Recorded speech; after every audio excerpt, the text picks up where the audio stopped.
So I would thank you for coming to our second speaker series in the Common Book speaker series. This one is pandemic trauma and resiliency. And I want to introduce our amazing speaker, Jill Perry. So she is doing her part to make the world a better place. As a therapist with over 25 years of experience, she specializes in dealing with substance abuse and recovery as well as trauma. She is a nationally certified counselor, certified drug and alcohol counselor, and substance abuse professional. In addition, she is trained in eye movement desensitization and processing, a technique used to help people process trauma and get relief from physical and emotional symptoms. Ms. Perry owns and operates JP Counseling and Associates in Beaver, where the staff have experience in substance and recovery, trauma, grief, and marital counseling. She is an enthusiastic trainer and public speaker and teaches and motivates professionals and the community. She's a distinguished Toastmaster, which is the highest achievement in Toastmasters International, a public speaking and leadership organization. When she's not working and helping others, she enjoys time with her family, including her teenager and young adult kids, as well as writing. She invites you to continue your work to help save the world. Thank you. Thank you, Sarah. Such a beautiful introduction. Sarah, before we get started, I think I'm having a little brain fart here. So I opened the panel, but I don't see my content. I have it for you. It's in, you got it? No. Hold on, let me. Oh, now I got it. Look at that. I figured it out. You're good. Give me a few minutes and I can figure things out. Perfect. Thank you. Thank you. Well, I'm glad. It looks like we only have a couple people here right now. That's fine. I know we're recording for later. So we're just going to move on like it's hopefully everybody who needs something today gets a little bit of something today. So Sarah did a great job of doing my introduction. And then I think really the only thing you need to know about me to just give some credibility to what we're going to talk about today is that I've been a therapist for since the mid-90s. So I still can't believe that, you know, when Vanilla Ice was big, I was a therapist. So, and I've worked with a lot of patients around things that we all deal with, you know, things like difficulties with families and just changes in our lifestyles, and I've dealt with more serious issues that people have had, like post-traumatic stress and some, you know, dealing with suicide and things like that. So it kind of runs the gamut. But really what I want to talk to you about today is kind of my focus of being a therapist, dealing with what happens in the head and what happens in the heart, and looking at that from the perspective of what's going on with the pandemic. And the frame of reference I really want you to get for today is twofold. When I talked with the students earlier today, really what I wanted to focus on with them was what they can do to kind of build themselves up, to recognize what's going on with them and to build their own resiliency, because really they are in this for the long run. I mean, we all are, but they're in for the long, long run. For you guys, for staff and faculty today, I want you to get that as well. Like, I want you to really get a sense of what you're experiencing and how you can build your strengths. But I also want you to take a look in the perspective or the lens of how, of recognizing what your students are going through, and therefore what can you help, how can you help them, because that's what we're all here for, right? So that's kind of where how we're gonna look at things today. One of the things I always encourage people to do when I start trainings, I know we tend to multitask sometimes, but I would ask you just to take a moment and get real mindful and centered and just breathe a little bit.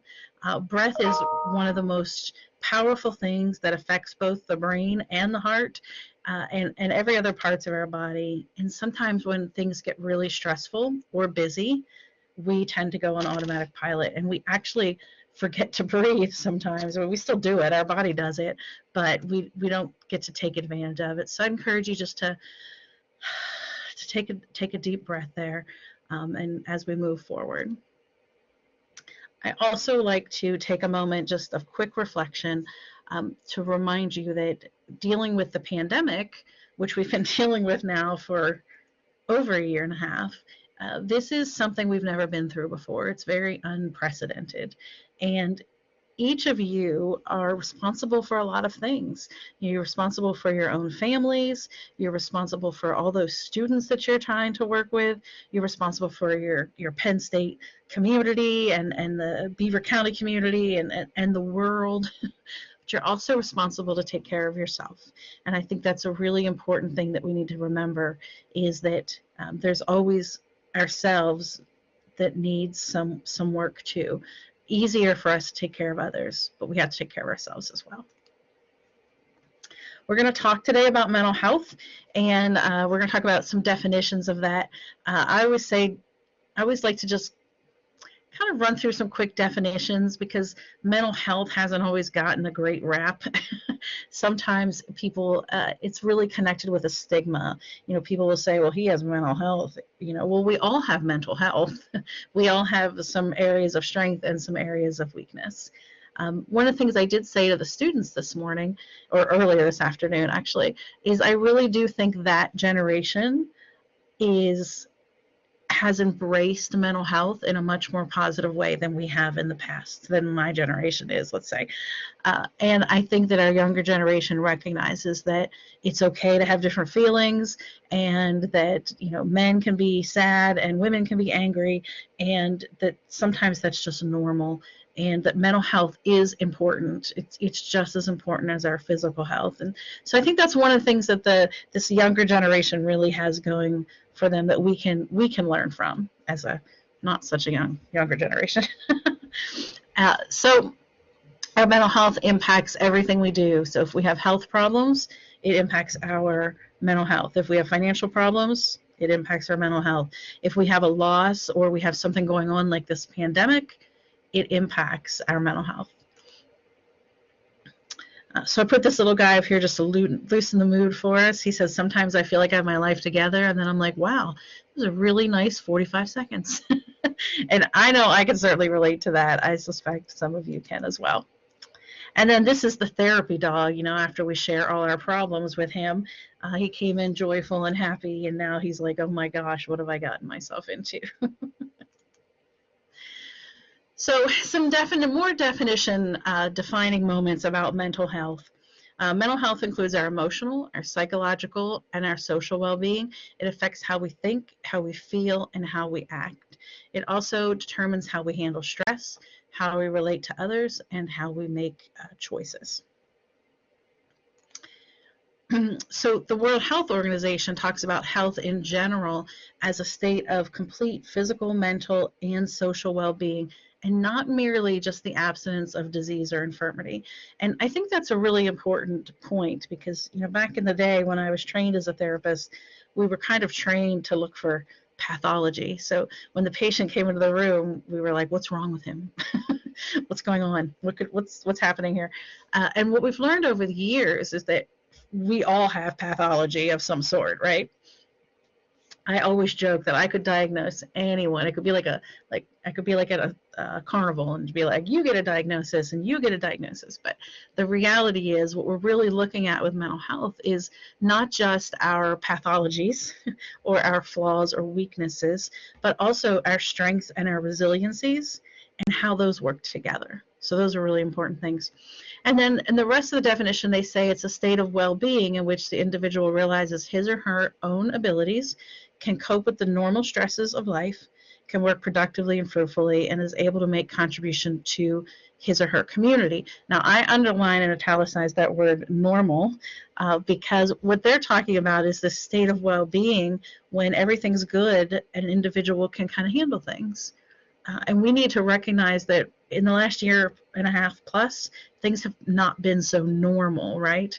There was talk about a new normal. I don't hear those words so much anymore, which I'm glad, because they kind of annoyed me. But it's not normal, right? So the stressors that we're feeling and the impact on our mental health now is different than it was in 2019. And we just want to recognize that for ourselves and for the people that we work with.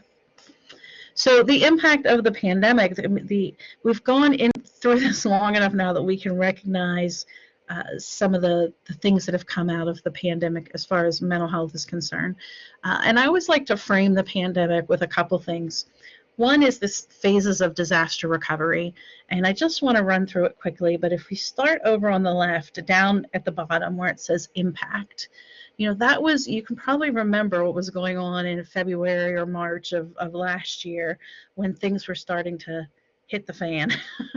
That impact was coming, and we were like, oh my goodness.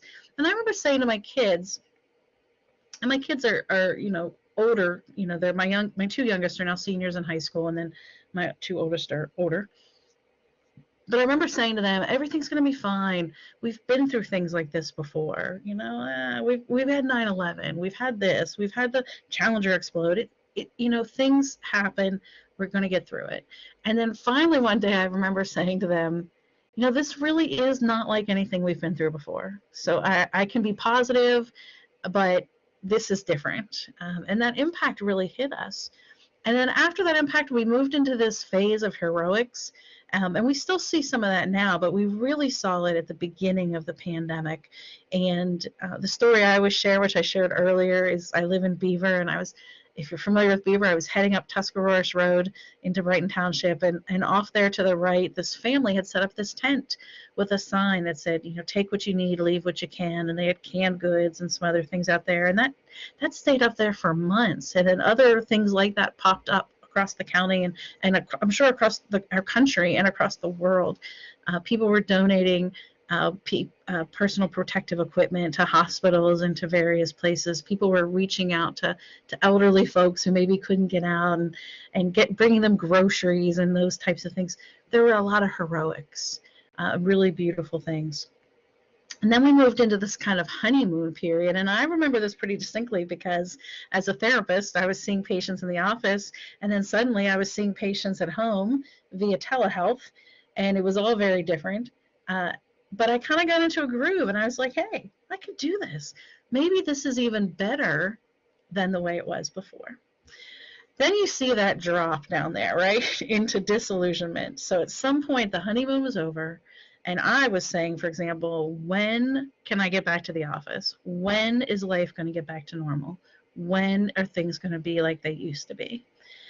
This working from home is nice, but it's not great sometimes, and these types of things. So we moved down to that disillusionment, and then now we're moving up into the reconstruction. Now, what's different about what's going on now is when they've studied these phases of disaster recovery, that impact over there to the left, there's usually an event. So I think like 9/11. 9/11 was an event or a series of events that happened in a day. And then it took about a year till people really started to heal from that. And for some people, it's taken a lot longer. Some people still are healing from that. But it took at least a year from the time of the event till people started to heal. Well, with what we're going through now with COVID, there was no event. There's no one and done. We are continuing to live the event every day while we're also trying to heal. And we're past that year mark from the beginning, but it makes healing much more complicated. And I think that's something to tuck in the back of our minds when we think about how we're doing and when we think about how our students are doing and just people that we interact with around us. So you may be familiar with this, but Kubler-Ross puts together this very beautiful grief cycle of emotions and stages we go through when we're dealing with grief.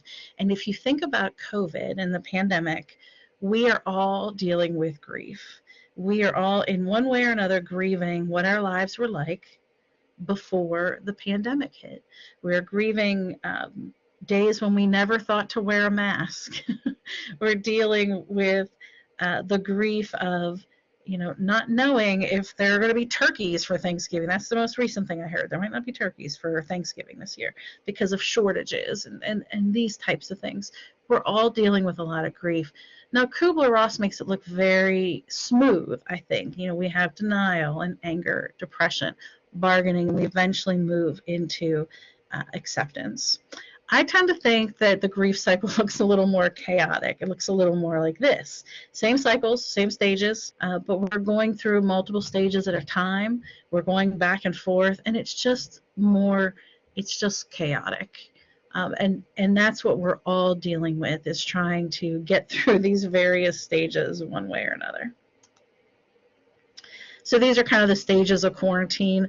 I shared this earlier today. I think I run kind of like right here, bottom center, kind of where I think I fit in most of the time, although I've bounced around. Here's Britney Spears.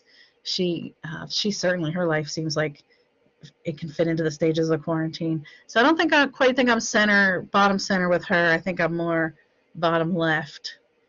But I've bounced around, like I said. You probably have as well. So a couple other things we just want to remember about the pandemic to kind of frame what we're going to talk about with mental health is that in a world like we live in right now, nothing is really normal anymore. Everything that we used to count on, a lot of those things are different. There's a lot of uncertainty around our physical health, around our financial health, around our emotional health. We struggle with ability to meet our needs. Are we going to be able to meet our needs for employment? Are we going to be able to meet our needs for finances? Are we going to be able to meet our emotional needs? All those things. And so one of the things that is particularly meaningful, I think, when we talk about this is that we're all dealing with this, and it's difficult for all of us. But people who have a history of mental health issues, things like depression or anxiety, post-traumatic stress disorder, ADHD, obsessive compulsive disorder, people who have history of mental health issues, people who have issues with substance use disorders, whether it's alcohol or part of the current opioid epidemic, which we're still dealing with, or this new influx of stimulants that we're starting to see, including methamphetamine, which we've really never seen here in the Valley, and people who have a history of trauma. Those people are being impacted by what's going on in the world right now even more intensely. And so something to think about when you think about your own history, when you think about the history of people that you're interacting with, and how this may be for them. So we just want to remember that no one's really navigated this type of global pandemic before. Our country has had global pandemics, but not in the lifetime of any of us. And so, and when they didn't have the ways to research it and study it the way we do now. So we don't know a ton to help guide us through this. So this isn't something that we should just magically know how to do. And I think that's an important thing for us to remember is it's okay to be like, I don't know. I just don't know. Never been through it before, but we'll figure it out. So it's a good time for you to just check in with yourself and ask yourself, what are some of the things you're noticing that might be more challenging to you now that weren't as challenging to you before? What are some things that you're noticing about your thoughts, your feelings, and your attitudes in general? And what are you doing to take care of yourself? And when you're thinking about your students, I think these are good questions to take a look at too. What are you noticing that might be more challenging for students now than it was pre-COVID? I mean, the whole learning environment has changed in a number of different ways. So what is more challenging for them now? What are the thoughts and the attitudes and the feelings of the students regarding what's going on? And remember that your students are going to look at things differently than we do. Let's say traditional age college students anyway, based on the experiences they've had. I mean, people, all of the people my age, I'm assuming many of you are my age, I can't see you, but, older than traditional age college students, we've had experiences and we've seen things and we've been through things, and that gives us some resiliency and some hope that some of the younger generation hasn't experienced. They can learn from our experiences, they can learn from stories, they can learn from history, but they may not have experienced it. And their brains may not be fully developed enough yet to know how to apply skills, resiliency skills, which we're going to talk about in a bit. They may not know, their brains may not know how to apply resiliency skills from one situation to something totally different. We need to remember that the brain doesn't stop growing until usually around 26 for males and around 24 for females. So those traditional age college students that you're dealing with, they still got some brain growth going on there. And what are they doing to take care of themselves? And that might look differently than what it looks like for us to take care of ourselves. So some important kind of check-in questions. And one of the things I would encourage you is you can use these very simple types of questions to just check in with your students from time to time. It doesn't necessarily have to be even every single class, but it might be something that you want to just throw out there once in a while to ask the students what's more challenging to them, what's changing about their thoughts and their feelings and emotions, and what are they doing to take care of themselves. So we're going to run through some signs of stress and some signs of anxiety and signs of depression. You're probably going to be pretty familiar with them, and I think it's important to remember that they all kind of run together. So stress is something that we all deal with all the time. Sometimes we deal with it better. Sometimes we deal with it not quite as well.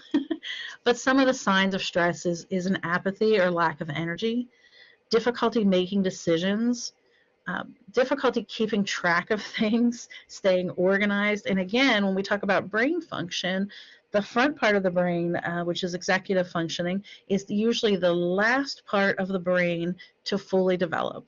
This is particularly true for males.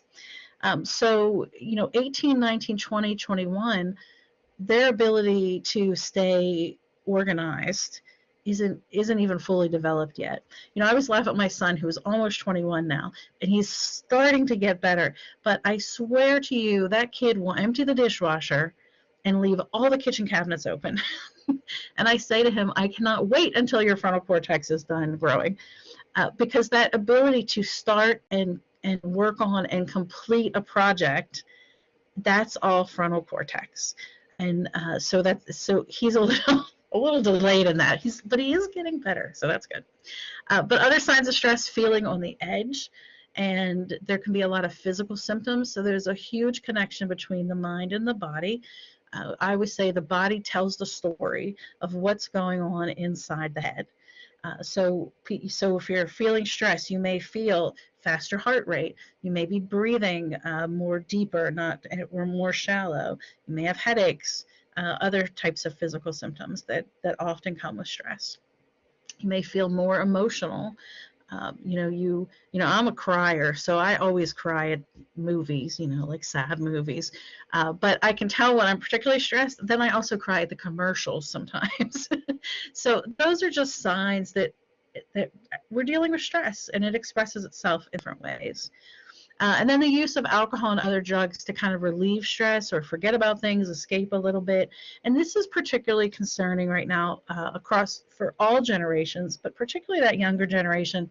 But again, all generations, is that during the pandemic, we have seen a very big increase in substance use disorder diagnoses, people that need treatment, and people using a larger array of substances than maybe they used to. So maybe you have someone who's always been a drinker, a social drinker, nothing wrong with that.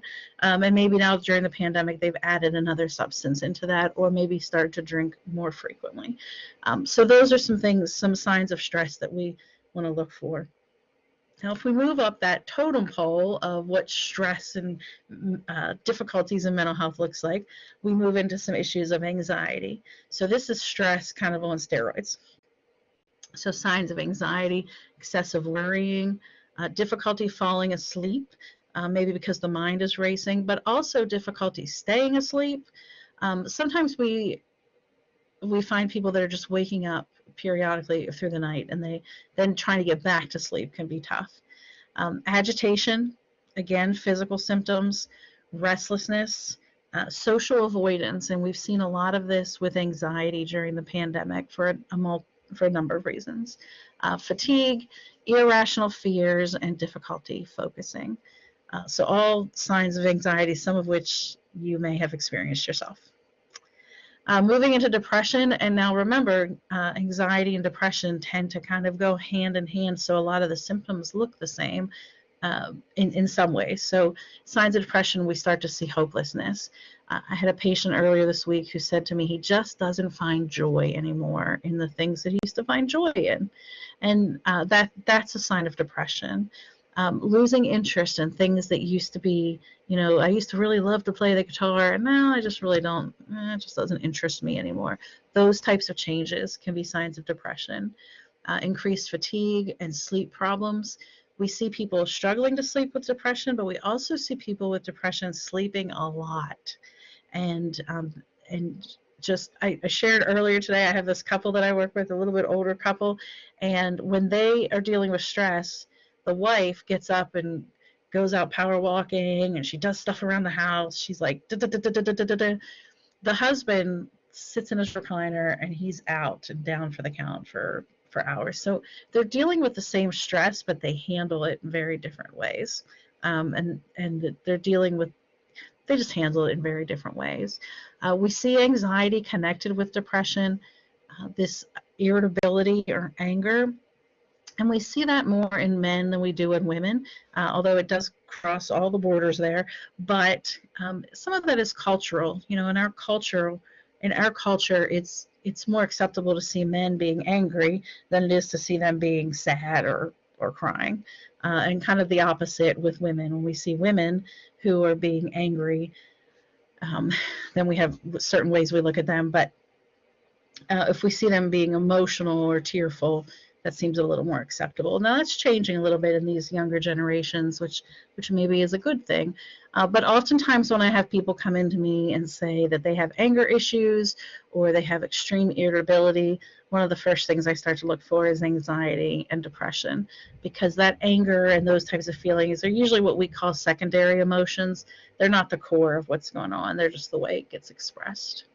Another issue we see with depression is changes in weight and appetite. That's been a little difficult with the pandemic because most people have gained at least a little bit of weight during the pandemic. Not everybody, but most people. So it's kind of an art to discern, is this just kind of a normal reaction to a pandemic, or is this something more depressive? Uncontrollable emotions, and then looking at death. And then unfortunately, we have seen a lot more suicidal thoughts, suicidal plans, and completed suicides during the pandemic in all age groups. So that often comes with depression. And then post-traumatic stress, I like to touch on this. I often tell people, just as a reminder, that most of us, all of you out there, myself included, we can usually recognize signs and symptoms that we all have of post-traumatic stress. Moving into post-traumatic stress disorder is a whole nother level, and luckily, most of us don't get there, although there's good treatments for that if we do. But it's important to remember that when we go through a trauma, then we will have signs and symptoms of the stress that comes along with that. And that's a normal reaction of the head and the heart. And so one of the best definitions I see of trauma is extraordinary events that happens to very ordinary people. So if you think about that in terms of the pandemic, I mean, we're all just regular old people, right? And now we're experiencing something that is very, very dramatic and unusual and extraordinary. So we are certainly going to see some signs of post-traumatic stress. Post-traumatic stress disorder diagnoses have not increased significantly so far. They might eventually. We have seen a large increase in acute stress disorder because we're still, again, in the middle of the crisis. So that's more acute than post. So a couple things I wanted to, and I did run through some of these things with the students earlier today, but I thought were good for you to hear, and I don't think any of this is news to you, but this is a survey they did with 108 different institutions, and I think that was important that they didn't just focus on one or two. They looked at students from across an array of different higher education facilities, and they found that nearly half of the students would rate the value of their education this year as fair or poor. This was done in May of 2021. More than half of the students say they learned less this year compared to pre-COVID years, and about 1/4 of the freshmen reported feeling very unprepared for college, and an additional 35% felt somewhat unprepared for college. So this is what the students, this is their perception. And I just think that's important for us to know that. Now, you and I know, and as what I said to the students this morning, this isn't for lack of trying. You know, the world of education, like the rest of the world, has been kind of tipped on its head, and you have had to figure out in your field how to continue giving the service that you need to give with all these new craziness and restrictions on it. And so I pat you on the back for that, because that is huge. Some of the current concerns that students have is getting a job that fits their degree once they graduate, or getting any type of job at all once they graduate. They're also very concerned about their own mental health, which again, I think kudos to that generation for recognizing how important that is. They have concerns about their friends or family catching the coronavirus, or they themselves are spreading it to others. So some of the Office of Civil Rights did some studies, and they put out some things about education in the pandemic and about disparate impacts of COVID-19 on American students. So they said nearly all students have experienced some challenges to their mental health and well-being during the pandemic. Makes sense to me, right? And many have lost access to school-based services and supports, with early research showing disparities based on race, ethnicity, LGBTQ plus identity, and other factors. And then also, I thought this was interesting. They said that heightened risk of sexual harassment, abuse, and violence during the pandemic, including from household members, as well as intimate partners, and online harassment and peers, from peers and others, have affected many of them. So I apologize, you can't see the rest of that quote there. But one of the things that we have noticed is that incidents of violence have increased during the pandemic, but incidents of reports to children and youth or childline reports have decreased. And part of that is, and you know, you guys are working on the high school or college level, but for staff that work in the K through 12, they are the biggest reporters to Childline of things that are happening in the home that are, you know, neglect and abuse in the home, teachers and school staff. So with them not being able to see the students in the same way that they did, those reports have gone down, but the activities themselves have gone up. Plus, we know that some people react to stress, anxiety, depression, post-traumatic and trauma with violence themselves. So with everything that everyone's feeling, it makes sense to me that that has increased. Identity-based harassment and violence have long and harmful effects on targeted students in their communities since the pandemic start. Asian American and Pacific Islander students in particular have faced increased risk of harassment, discrimination, and other harms that may be affecting their access to educational opportunities. And then COVID-19 has raised new barriers for many post-secondary students, with heightened impacts emerging for students of color. This also continues excuse me, to say students who come from areas of poverty. And so it kind of makes sense that those are some of the students that are being impacted the most by what's going on in the pandemic. Many institutions, well, this album, without reading through it, basically says that institutions that serve students of color and students from low-income backgrounds have seen extreme declines compared to some other colleges that's not their primary. And students with disabilities are facing significant hardships and barriers threatening their access to education, including through remote learning and basic necessities. So again, I'm kind of preaching to the choir here. I know that you all know this, but I think it's a good frame of reference for us. And so I think this is the perfect time for this quote, which says that hardships often prepare ordinary people for an extraordinary destiny. And I do think that that's what's out there for us, is some sort of extraordinary destiny. And we're going to have to just push through the hardship to get to it. So now that we've kind of framed a little bit of review of the pandemic and what has happened to our mental health in some negative ways because of the pandemic, I want to talk about resiliency. And we are built for resiliency. It's one of the basic human spirits that we have. It's one of the reasons that I love doing therapy, because people come in, and I'm honored. I tell you, I'm incredibly honored. They come in and share these stories with me that are so incredibly powerful. And sometimes I think to myself, I don't think I could have handled that, if that had happened to me. And they get through it. There's a human spirit of resiliency in all of us. And I think we're really seeing that during the pandemic. I think we're going to continue to see it. And so one of the things I like to think about with resiliency to help people really understand it is that the human capacity for burden is like bamboo. It's far more flexible than you'd ever believe it to be at first glance.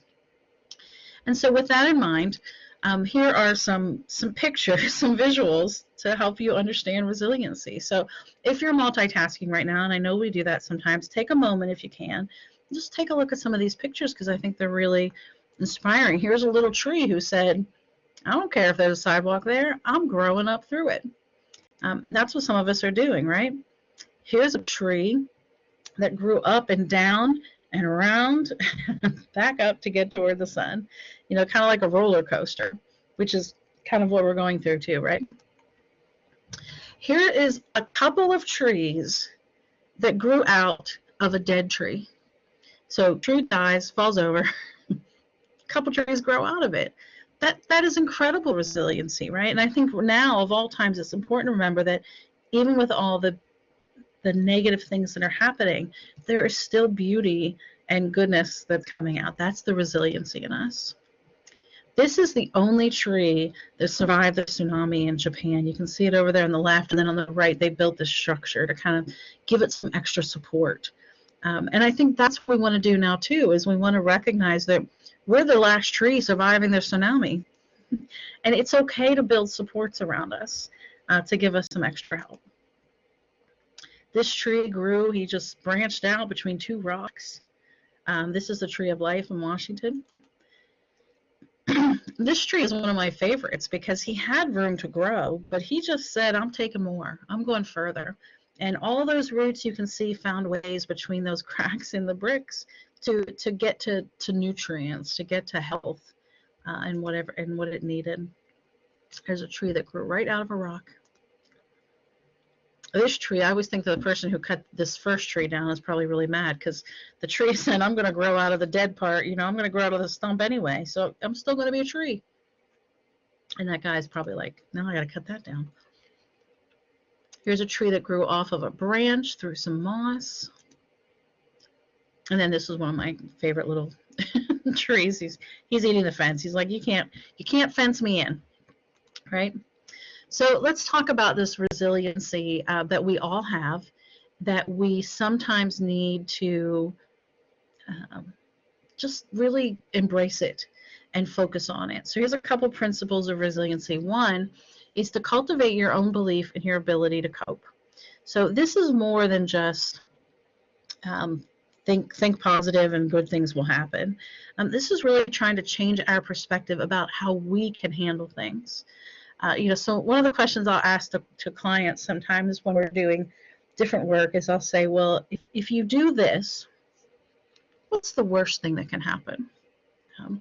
Because when we really do start, for most people, when we start to allow ourselves to think about the worst thing that could happen, then we can begin to get an idea of we could handle that too. And usually the worst thing doesn't happen, right? Sometimes it does, unfortunately.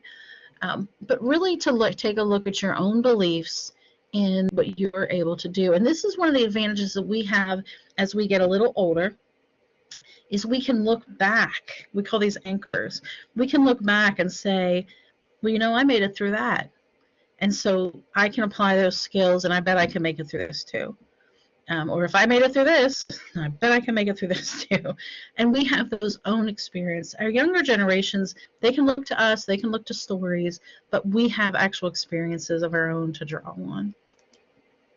So principle number 2 is stay connected with sources of support. And this is so incredibly important.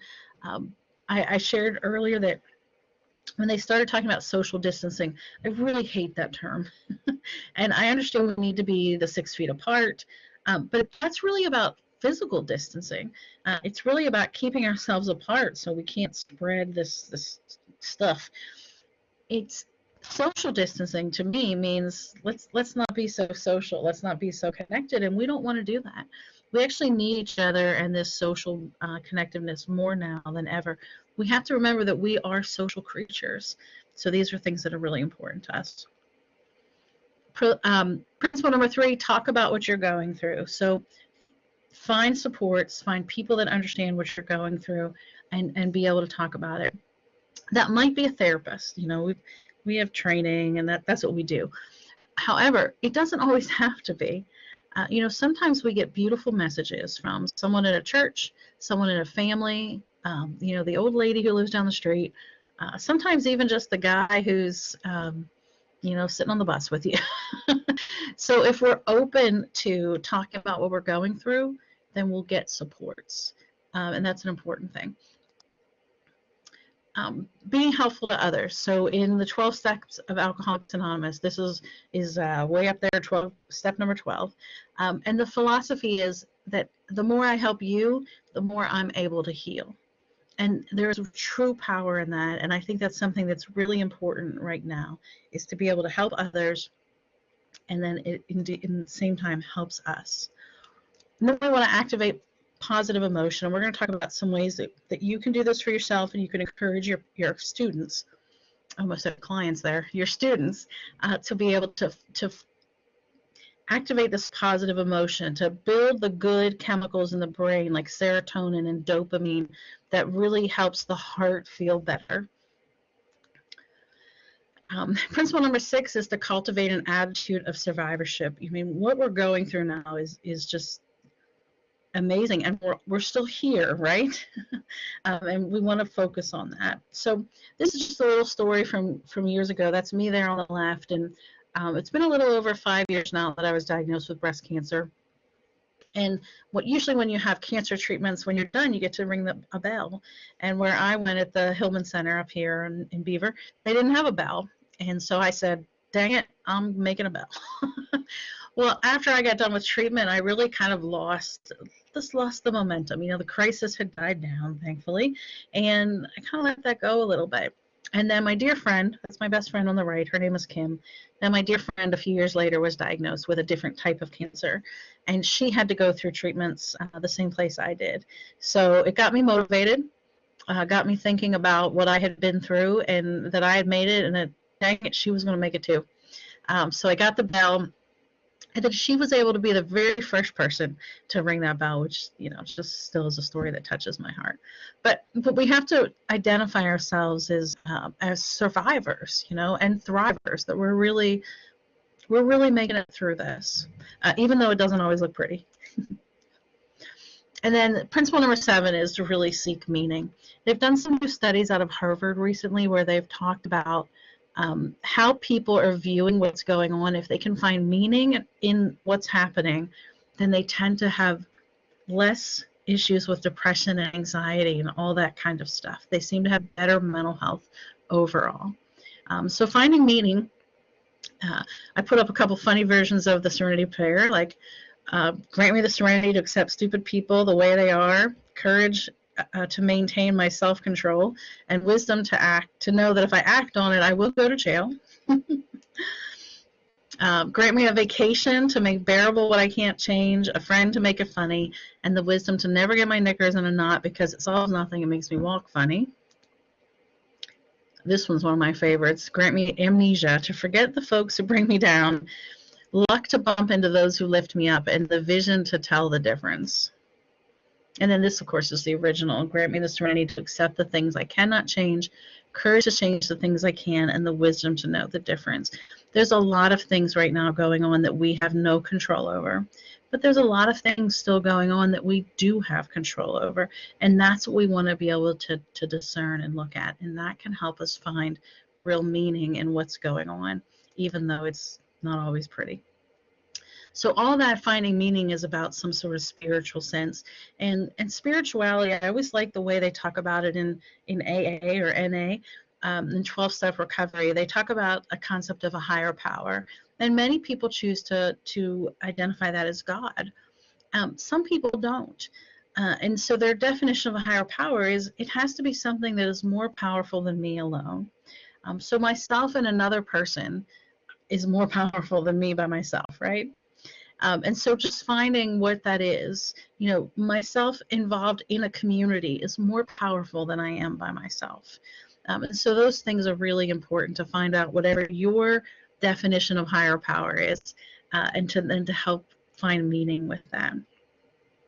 So spirituality also connects with relationship with yourself, relationship with something bigger than you, relationship with the people around you, with the environment, with the culture, and then surrendering to what is. So whatever's happening here in the present moment.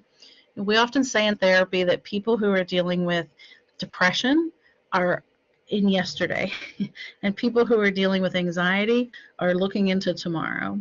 And really what we want to be is right here, right in the middle in today.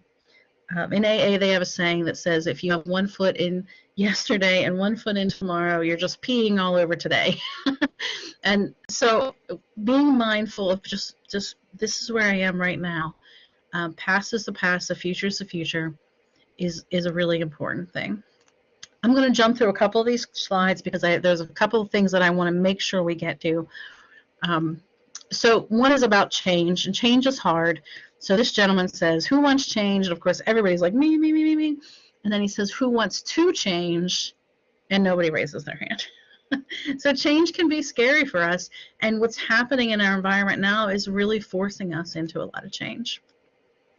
So here's some things that can be good and helpful for you and your resiliency. And you can try to apply some of these with your students.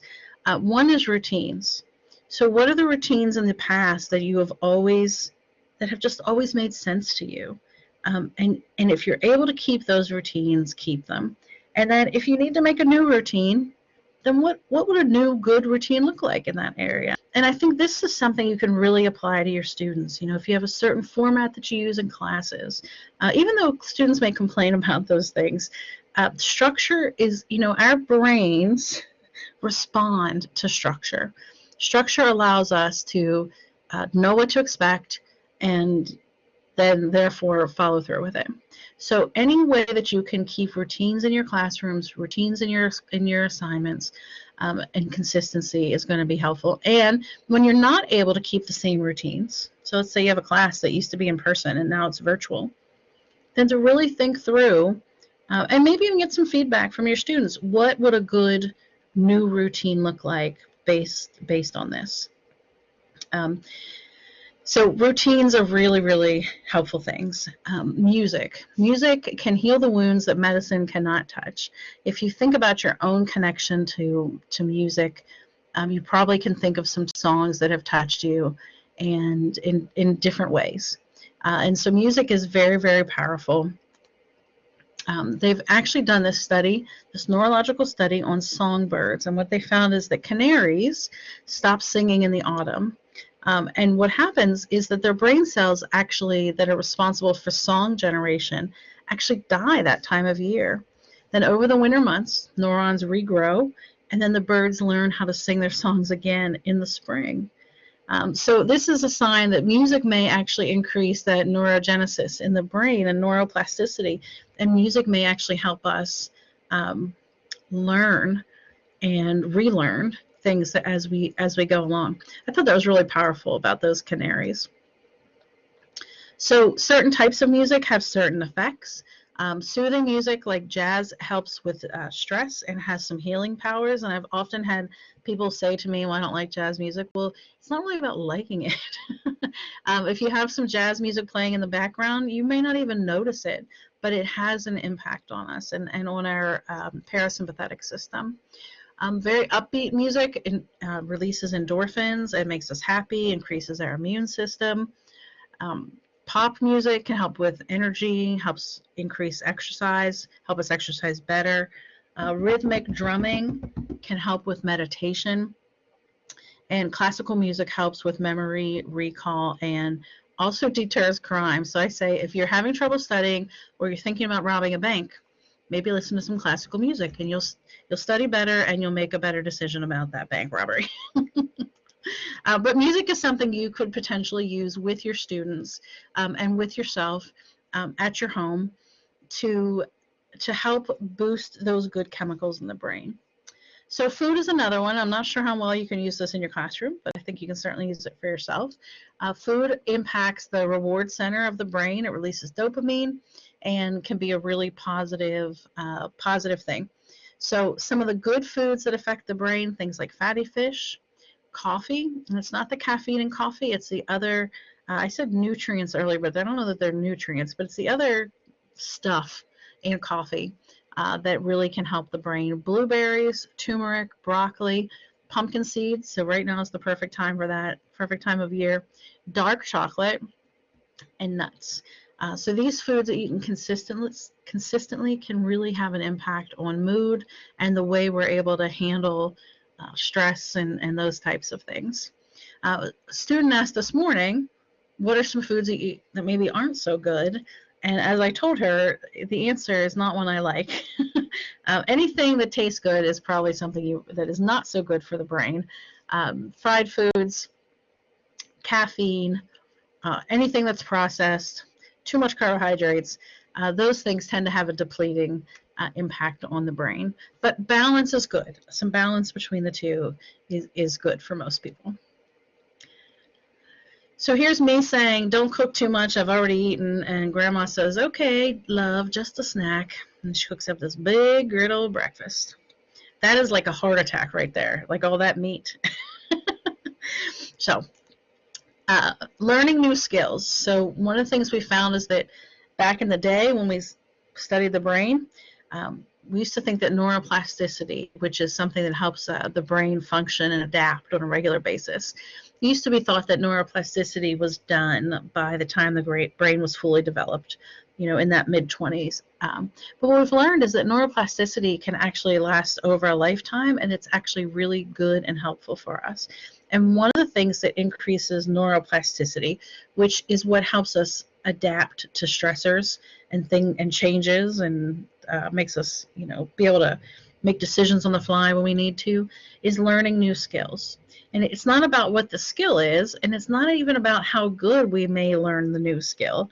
It's just the process of actually learning something new. So it could be a language, a physical activity, doing things like puzzles, cooking a new recipe or a new dish maybe that you make up yourself.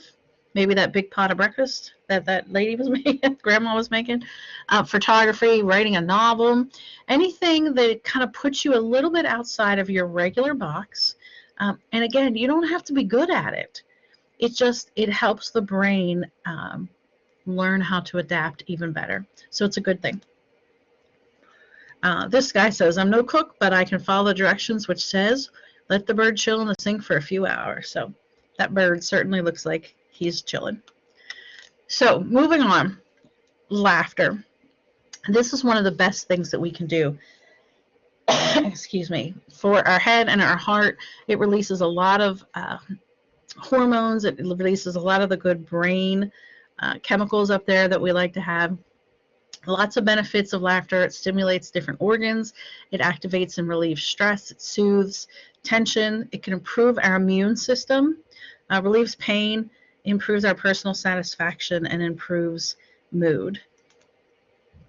I had this little video. We're not going to have time to show it, but I want to run through these little exercises with you. And this is something I did not share with the students this morning because we just got really busy, but you could certainly do it in class sometimes. And I know it sounds really hokey, but laughter is good.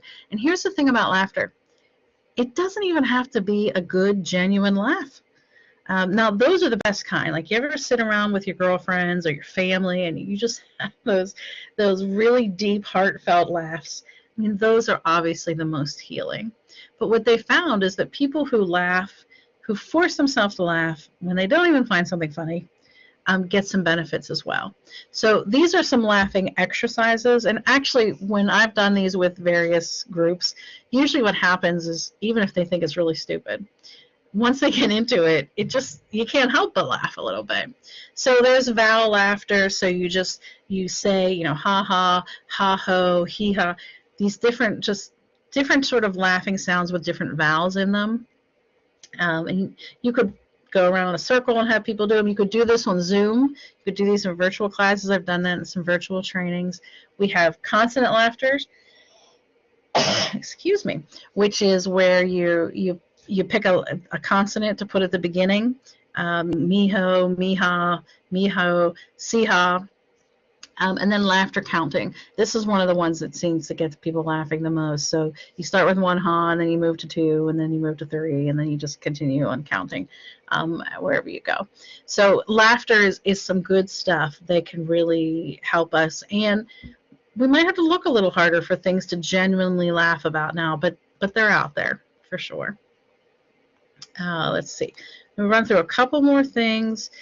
This is really about staying connected, and these are early on where people holding up signs, and unfortunately these things are still happening, some a little bit, but just remember how important that social connectiveness is for each of us. Even we have extroverts who need a lot of social connectedness, and we have introverts who maybe only need a little bit, but everybody needs some. It's just part of our human spirit of who we are.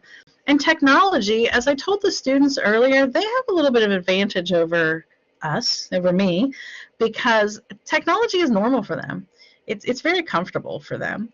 For some of us who are a little older,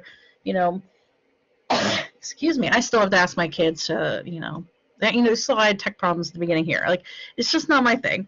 So I have to reach out and ask for some more help. But technology does give us some good ways. I mean, imagine if we were going through this pandemic back in the early 1900s or even the middle 1900s, what it would have been like, how much harder it would have been to stay connected. These are some good resources for you or for your students. There's a crisis text line here in Pennsylvania, and what we found, particularly with the younger generation, is if they are in crisis, they'd rather text than call. So that's been very helpful for that. There's 2 resources there for suicide prevention, and I can't say enough about this right now. We've seen such huge increases in suicides since the beginning of the pandemic, and so I would encourage you, if you see any signs at all that you're concerned about, then definitely talk to someone and see if there's something that can be done. And you don't have to fix it, but maybe you can get to someone who could. And then there's a couple other numbers there, including for substance use and for veterans. So remember, some things, sometimes when things are falling apart, they're actually just falling right into place.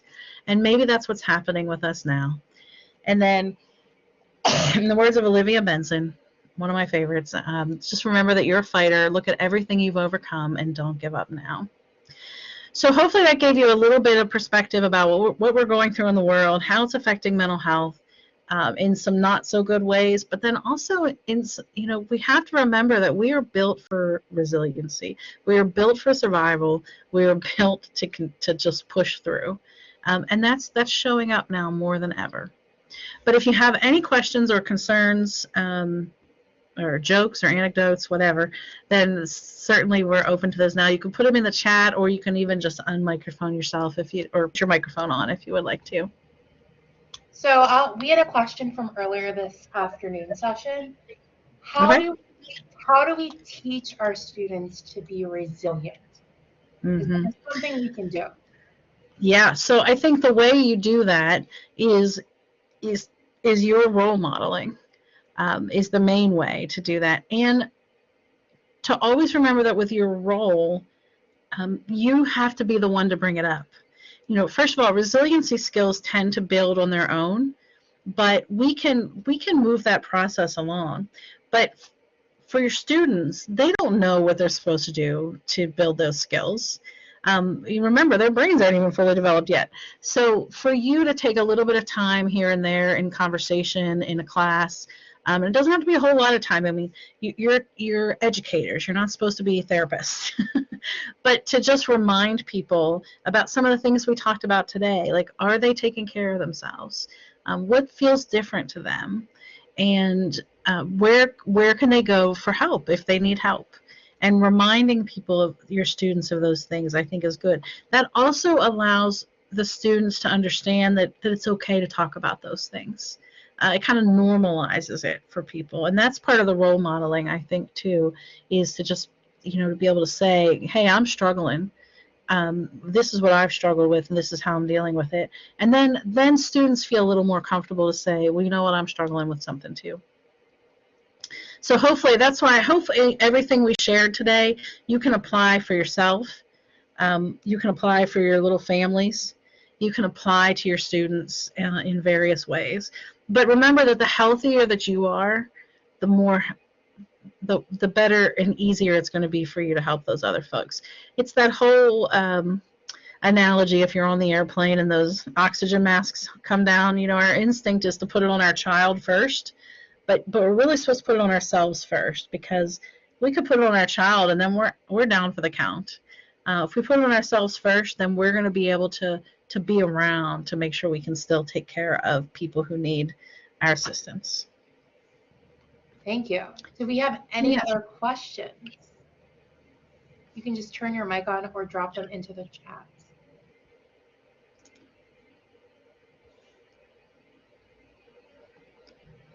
I don't see any. So if not, I don't see any. So if not, I want to thank Jill again for this presentation. It was even more amazing the second time around that I saw it. Thank you. Yeah.